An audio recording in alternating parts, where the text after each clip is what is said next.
Coming up on Chopper's Political Podcast. They used to be able to travel and work and study and fall in love and, you know, all these kind of things. You still fall in love in Brexit land, Daisy Cooper? You can, but it's much harder to, you know, to set up a fall new... in love?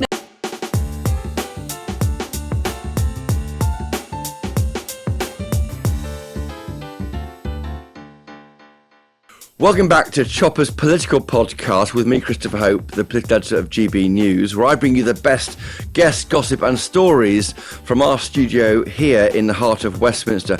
We're looking ahead to this weekend's Liberal Democrats Party conference this weekend in Brighton. I'll be there. In fact, I'm cycling there for charity, but more about later.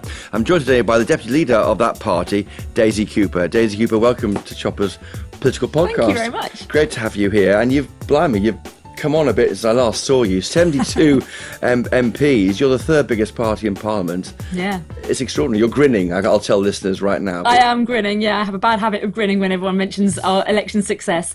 Look, we've got 72 MPs now.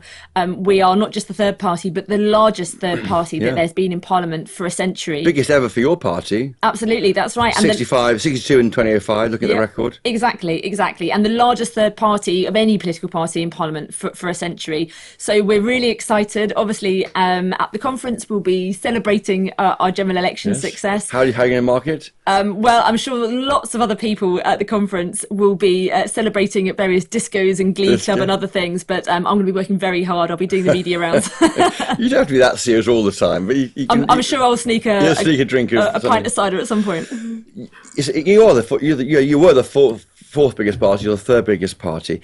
Is there any difference to your political impact? I say that because of the scale of the Labour majority. Last time you had a dozen or so MPs, didn't you? Yeah. So you're the third biggest now, but the scale of Labour means you can't really make an impact on laws. Well, can you? Let's see. So, as you know, in Parliament, obviously there are votes on laws, but there's also about how you shape the debate. Now, in the last Parliament, when there were just 15 of us, we were really leading and winning the battle of ideas. You know, we were the first party to call for the windfall tax, the first party to call for the energy price hike to be scrapped, the first party to put sewage on the political agenda, and that was with just 15 of us. Now we've got 72. We've got 2 Prime Minister's questions every week. We're going to be chairing 3 select committees. So I think we can have a really big impact. The 2 questions a week you get, what weren't you getting in the last Parliament on the terms of Ed Davey tried to get in and what happened? Sure. So in the last Parliament, our party leader, Ed Davey, only really got 1 Prime Minister's questions every 4 to 5 weeks. Now we get 2 questions every single week. That means that we have more opportunities to raise our concerns. That will get reported on more. We'll get more media cut through. People will be able to hear what we stand for and what we believe in throughout the whole of the Parliament. Almost improve on what the Tories have done against Keir Starmer. If you're going to find a better way in, you get the headlines next day, don't you? Yeah, and what we've said is that we want to be a constructive opposition. So where we think the Labour government are getting things right, we'll say so, and where we think they're getting them wrong, we'll hold their feet to the fire, as we have done this week on the winter fuel allowance. Oh, you really have, definitely. So the scale of it. I mean, the point of the Lib Dems in Parliament. I interviewed, of course, Ed Davey, your leader. He talked a lot about local champions. So you have 72 local champions fighting on sewage and big issues that have mattered to you, and you can have cut through. Is that how you'll do it? You'll try and fight on local issues, try and score some wins against the government? Well, look, we're a party that listens. And what we heard time and again during the general election campaign and for the years preceding it was that the number one issue facing people was our health and care services. And so our 72 MPs, they will be local champions, and their number one priority in Parliament will be talking about their local health services. Yes. We just hear time and again, people can't see a GP or a dentist, they can't get mental health appointments or assessments. There isn't any, in some places, social care is incredibly broken. It's really hard to find the care support that people need. Local hospitals are crumbling. There's a huge job to be done on fixing our NHS and care, and Liberal Democrats will be championing that in this Parliament. Yeah, with the Darsey report out on Thursday this week, you'll get behind that, I'm sure.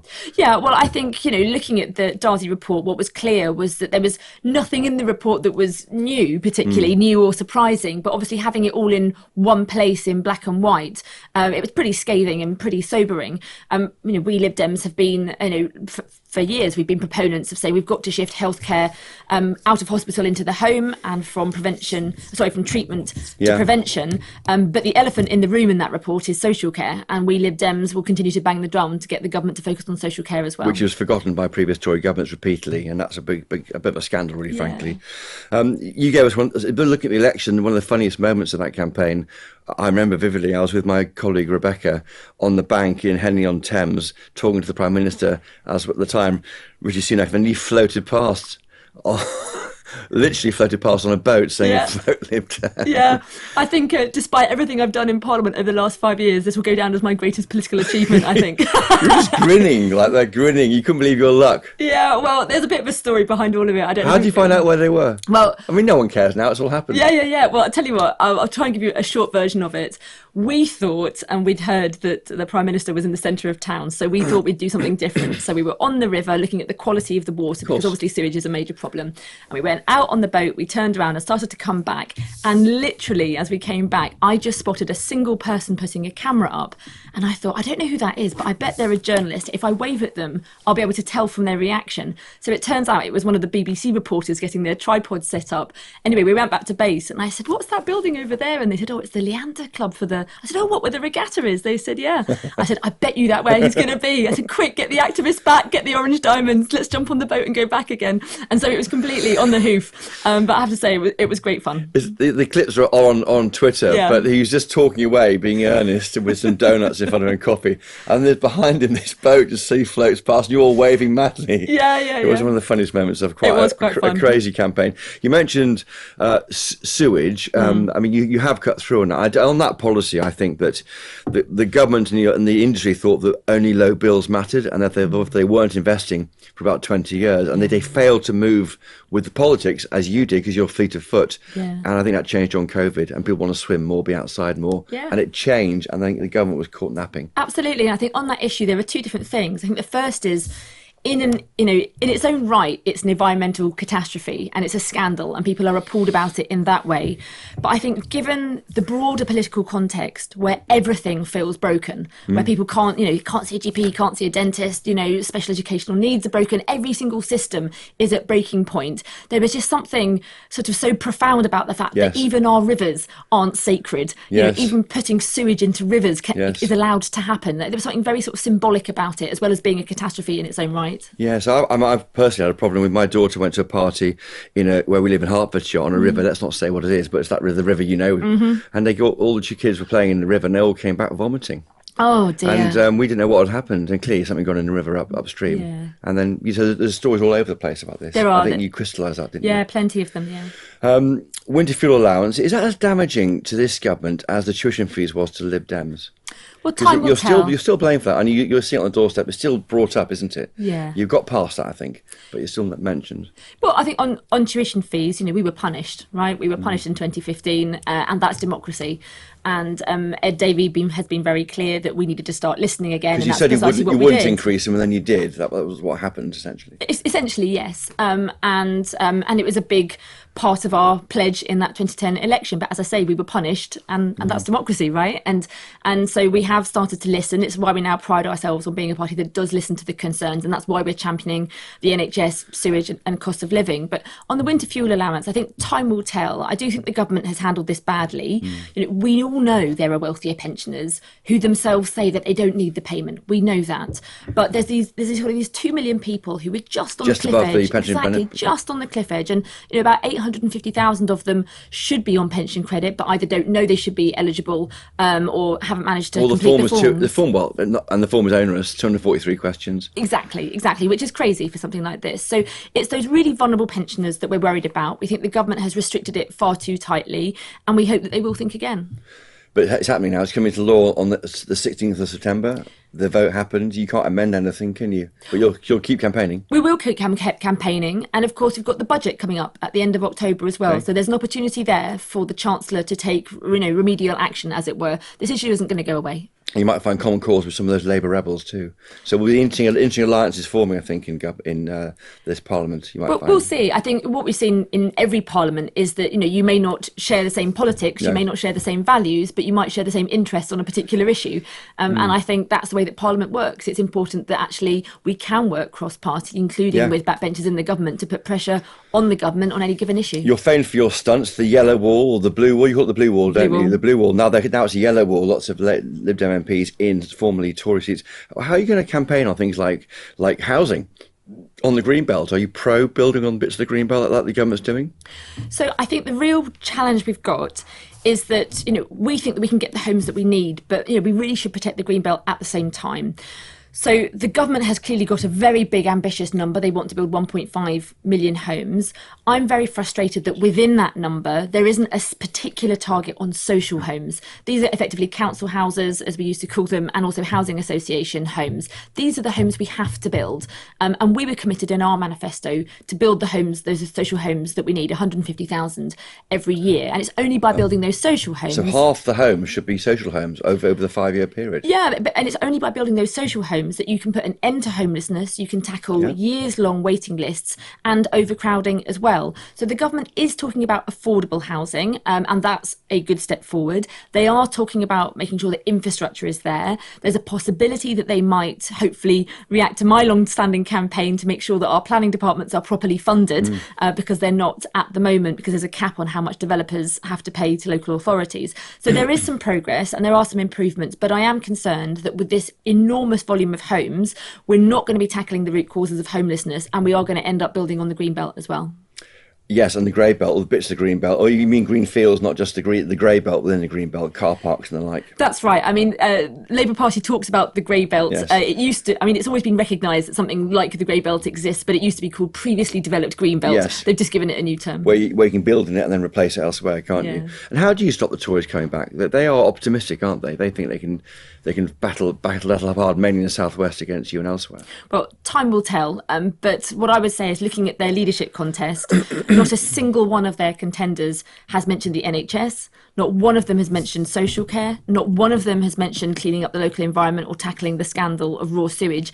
And these are the issues that made, hundreds of thousands of Conservative voters, lifelong Conservative voters in some cases, switch to voting Liberal Democrats. And the fact that the contenders have not mentioned any of those issues, probably because it's too difficult for them, because they've messed it up so badly. I've asked them on my podcast those issues, but there haven't always been policies on them. Yeah, exactly. So I think... So learn the lesson of the Lib Dems. Learn the lesson. You've got to listen. You've got to... it won't be it for me to give advice to the Tory party, but I think it just shows how out of touch they are. It's going to take them a long time, I think, to work out what the future of the party is and how to win back the trust of the nation. Can I mention to you the Brexit word, the B word? Is that now a dirty word for Lib Dems? I mean, or do you want to? Is that still the goal? Is joining still? Look, we're absolutely clear. Brexit's been a disaster. It really has. Small businesses are wrapped up in red tape.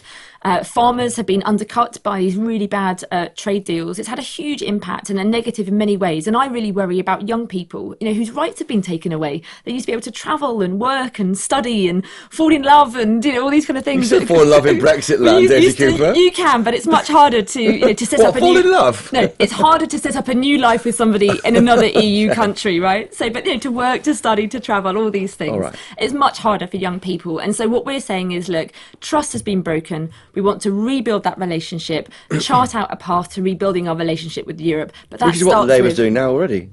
Slowly, but we want them to go further. So we, for example, Liberal Democrats have said there should be a youth mobility scheme. That's something that Labour has ruled out for now. Under 30s. Exactly. And we think there should be a youth mobility scheme. We want young people to have the same freedoms that many of us had. And anything else? Joining the customs union, single market, do you have a date for that?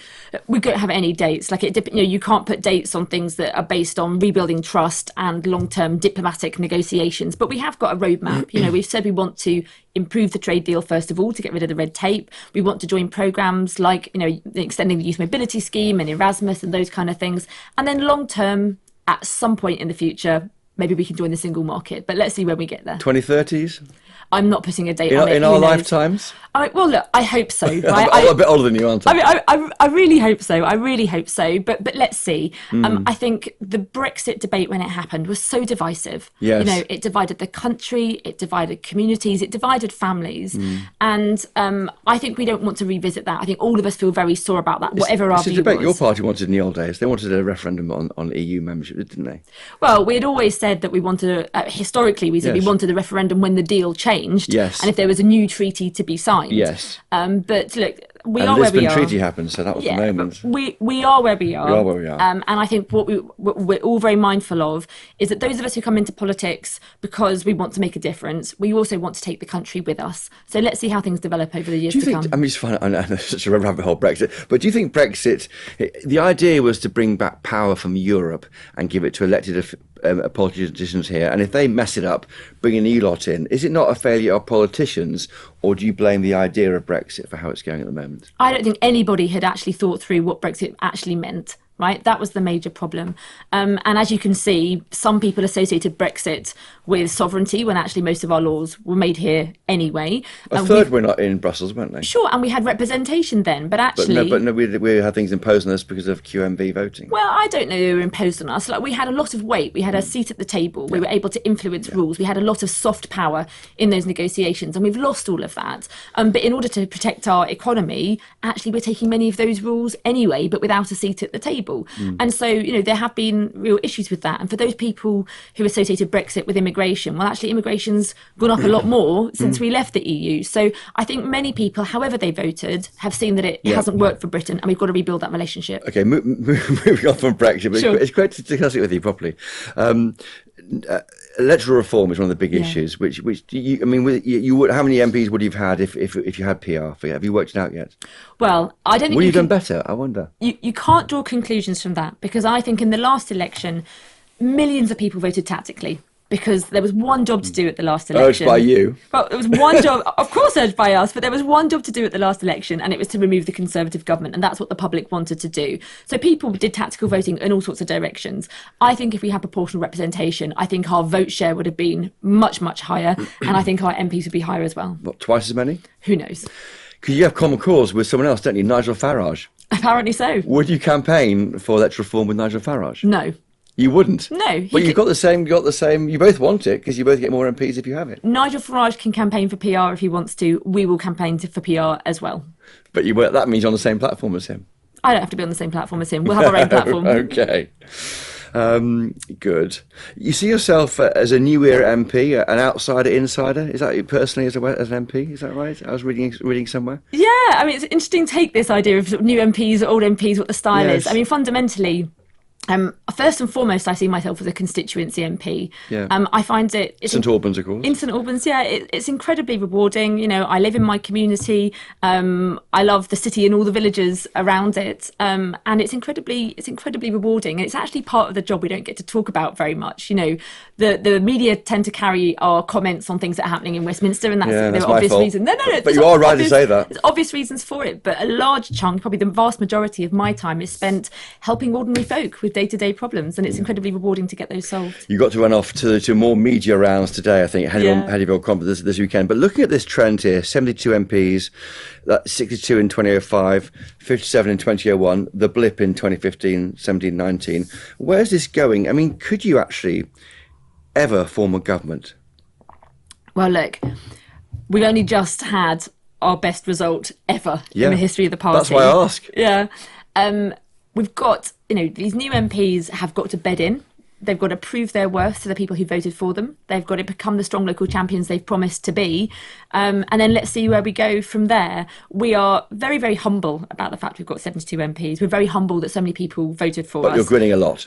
We're grinning because we've had such a great result. But, we don't know where we're going to be in 5 years' time. If you think back to 5 years ago and the result in 2019, none of us would have guessed that we are where we are today. So we're not going to take anything for granted. We're going to work our socks off. We're going to champion causes in Parliament. Let's see where we end up. So you could be a party of government at some point in the future. Look, I'm not ruling anything out in terms of the ambitions we have for our party, but first things first, we're going to work hard, represent our communities and champion key issues in Parliament. Well, look, Daisy Cooper, thank you for joining us today on Chopper's Political Podcast. A great chat. Thank you for coming in. I tweet at Christopher Hope on X. You can email me, chopper@gbnews.uk. If you enjoyed this podcast, Daisy has. She hasn't stopped smiling throughout the whole thing. Please tell your friends. If you really enjoyed it, please leave a 5-star rating and a review on Apple Podcasts Podcasts and Spotify to help other people to find it. Thank the brilliant team of GB News colleagues behind this podcast: Mick Booker, Jeff Marsh, Rebecca Nunes, George McMillan, my special guests today, Maya Parry and Raya Saeed. And most importantly all, thank you to you for listening wherever you are. If you want more Chopper in your life, and who doesn't, do catch me weekly when Parliament sits on PMQs Live on GB News, and a lot of the time popping up with stories and analysis for our viewers and listeners on GB News. And keep up to date with all our best reporting on our website, gbnews.com. Until next time though, cheerio!